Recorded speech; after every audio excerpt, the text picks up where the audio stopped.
We're seeing people come back to more natural ways. My patients are frustrated with the results that they've been getting in their journey to reclaim their health. When it comes to emergency room and trauma, we're really leaders in the world. But when it comes to overall health, we're mostly managing our pain and suffering. There are definite medications, but they're not turning the condition around. They're allowing you to live as long as you can without that much pain and suffering. So people are forced to look for other ways to manage their health concerns. They're asking the question, is it possible for me to turn the clock back and go to the point in my life where I wasn't sick? It could be 5 years ago or 10 years ago, at that point where their bodies hadn't broken down yet. Well, the science world, not the medical world, is really pointing towards looking very deep in the body at the cellular level. And when you look at that level, you start to see that if the person is ever going to change their health, they have to address helping the smallest unit of their body get healthy again. Normal cells perform many functions essential to maintaining good health. They must be able to take in nutrition and eliminate waste or toxins. Normal cells must defend themselves from intruders like unfriendly bacteria, fungi, viruses, and free radicals, and repair the damage done by them. In addition, cells must work together as a team, communicating with other cells to achieve optimal organ and immune system function. Research has already proven our cells need certain essential nutrients, 26 different vitamins, 72 or more trace minerals, numerous fatty acids, and amino acids. Since our bodies don't produce these, we must get them from our diet. Recently, scientists have discovered that there are at least 8 sugars, called monosaccharides, that our cells also need for optimal function.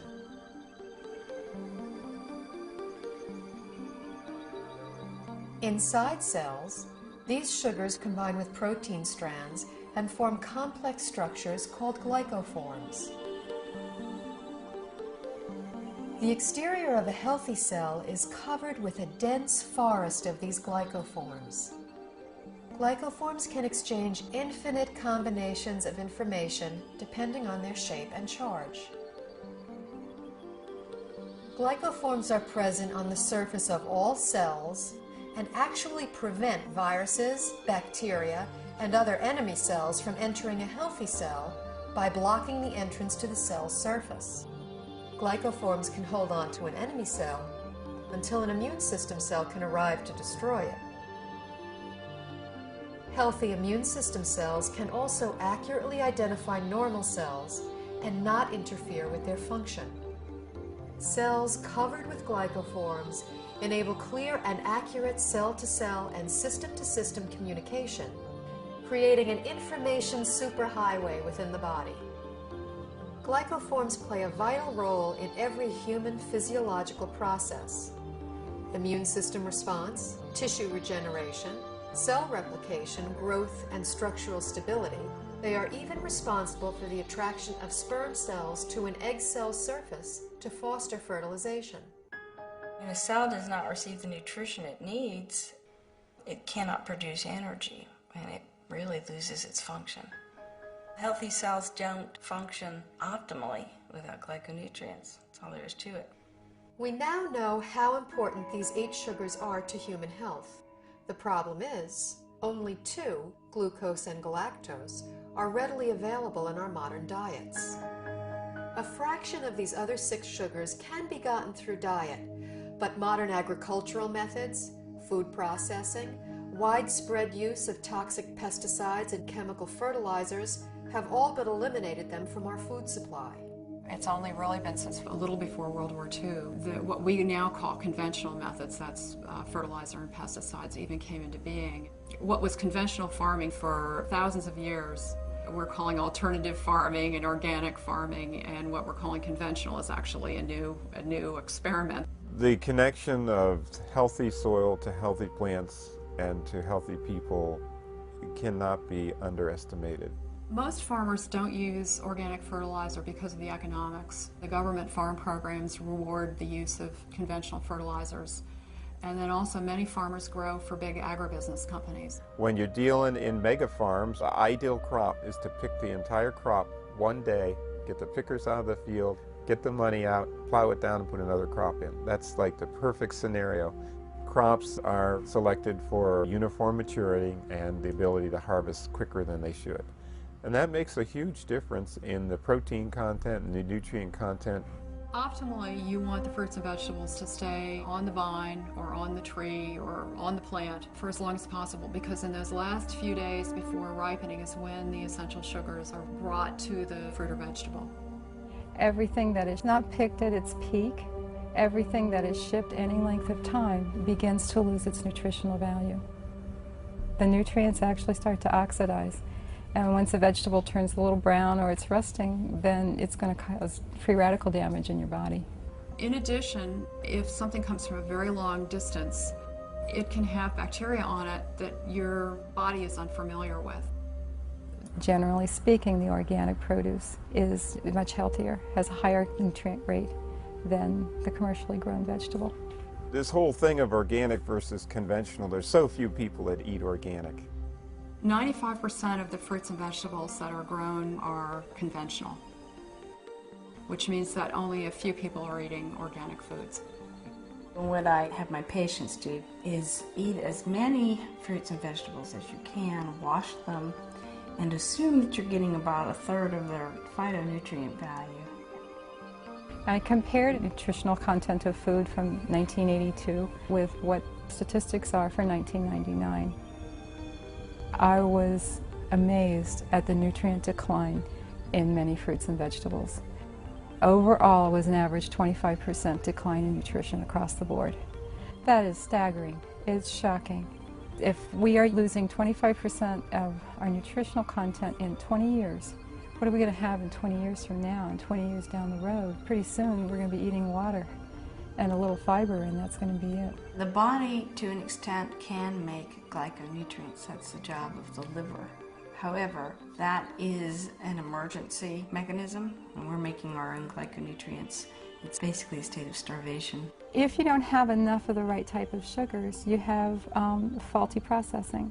With the faulty processing, things can go wrong. Without vital sugars and a variety of other micronutrients, cells cannot create glycoforms. The result is a breakdown in cellular communication and immune system response. Depleted cells are unable to defend themselves effectively, so cell structures can be damaged and are not effective in healing and regenerating. In this weakened state, cells cannot communicate effectively, compromising the body's ability to identify problems. They are also unable to destroy pathogens such as viruses, bacteria, and fungi, and cannot identify mutated cells so the immune system can eliminate them. For example, when a person suffers from an autoimmune disorder, their compromised immune system may respond inappropriately and treat altered normal cells as intruders and destroy them. It may allow mutated cells to proliferate, or the immune system may not respond at all, leaving the body extremely vulnerable to many types of infectious agents. Because they're not getting everything they need from their diet, people are doing one of two things. The first thing they do is nothing, and many people are ending up with chronic diseases, or they're getting sick more often. Their health is somehow degraded as a result. And other people are using supplements, including supplements of sugars. We need to eat the right foods to make the right structures to have optimal health. There's a break in the link here because we can't get that food anymore in today's modern diet. Therefore, there's a need to supplement with a type of nutrient called a glyconutrient. When I first learned about these glyconutrients, the concepts made sense to me, but I was very skeptical about using them. It seemed like there were a lot of people making claims that it could help with all different sorts of health conditions. And anytime I see that, I throw my hands up and I say, this can't be true. The big shift for me was seeing how many different countries were researching this. The University of Oxford have their own Glycobiology Institute where they were studying this as early as the late 1980s.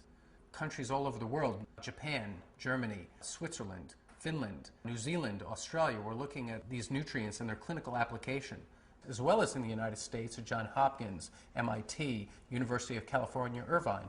Once I realized how crucial these supplements are for human health, I felt compelled to offer them to my patients in my practice.